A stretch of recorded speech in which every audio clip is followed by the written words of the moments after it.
On the one-year anniversary of the Orlando terror attack, how is it being remembered? The Washington Post left out the massacre's cause. The only reference to Islamic State is actually in a caption.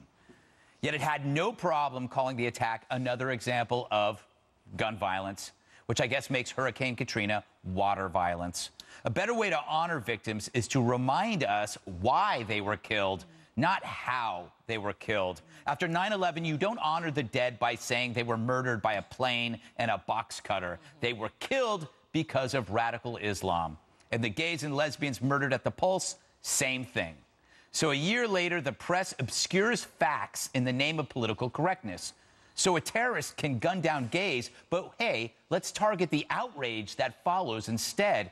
A piece in the New York Times, it was called A Night of Terror, A Year of Racism, focused on critics of radical Islam. It's not racist if it's a set of ideas. Just remember that. And he said the response to the attack was a missed opportunity for gun reform. Once again, terrorism always exposes enablers in their flaccid response to evil. This weekend, there were protests against Sharia law, mocked by the media who smeared them at times as far right. How crazy is it that if you come out against intolerant, sexist, homophobic, deadly tyranny, it's you who is the problem? By the way, yesterday was another anniversary. The first hanging of a witch took place in Salem, Massachusetts in 1692. If our modern media were around then, they would side with the hangmen. So, KG... I have a solution. Yes, tell me. Thank you so much for calling on me. Yes. I know I inserted myself into the discussion That's rather okay. forcefully. Yes. Fine. Call it a travel ban on countries that murder gays and lesbians. How about that? Yeah. How about people that practice Sharia law? Sail right through. Sail right through. Ninth Circuit, I call you out. Try and do that. Countries that don't honor, marriage equality, that murder gays and lesbians, that believe women don't have any rights, that stone women to death, that if a family member rapes them and they're 13 years old, they get killed, that believe in genital mutilation. How about that? Would that be okay? You know what, though? I don't think it would be. I think they would still defend it. There are people that came out against the anti-Sharia marches, and they consider themselves feminists, defending something that would kill them.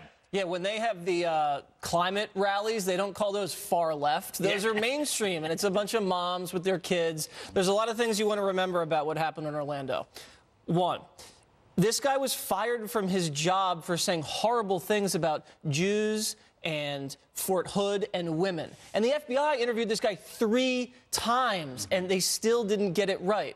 The guy targeted a gay club partially because it was gay, and after the attack, it was ISIS-inspired. The president tried to spin it as something about gun violence, but it was not. It was a 9mm pistol and a sport rifle. So when the Washington Post comes out here and whitewashes it, that just makes this war on terror more dangerous because it hides the truth. And no one that reads the Washington Post buys into this. When they play word games, we see through it. We're not that stupid. We're not duped by these games you're playing. So I think the Washington Post thinks they're smarter than their readers, and they actually aren't. We know how dangerous it is. Dana, they focus on tools, but we know it's been cars, trucks, bombs, knives, Vans. planes, and vans. Right. Well, and they didn't talk about the ideology at all. No. Which is basically, remember, he calls the 911 call, reveals that he calls and he says, I'm doing this on behalf of Allah. Yeah. Also, the articles did not mention the wife's involvement and how they had to track her down, remember? And they said, oh, she said, I had nothing to do with it. And then, oh, wait, maybe she did. And then there was a lot more to this than gun violence. Gun violence is terrible, too. But hiding this was a surprise to me. I actually read the article twice before I responded because I thought surely I must have missed something. Right. And I was really surprised I didn't. You know, Juan, if we can't kill these ghouls, if we keep blaming their acts on other things, it will weaken our resolve. You can't, it just keeps you from, and maybe that's why when we're fighting ISIS, we're not fighting it to our fullest capability because we keep thinking, oh, maybe they have a point. I think we are fighting ISIS to our fullest capability, especially I would think that people who are Trump supporters would say we're fighting them more aggressively than ever. Now we are. Okay. Oh, that's what I just said. Okay. So I don't know where that comes from. But to my mind, I think the Washington Post was focused on the sadness, the loss of life for those families and the people who were killed. It was not about that. Now, I think they were wrong not to mention it for sure. I don't see how you can do that because, as Dana just said, it's mentioned in the phone call when he claims, you know, I'm doing this. Now, he was never connected to any larger network or anything like that, but mention would have been, I think, sufficient.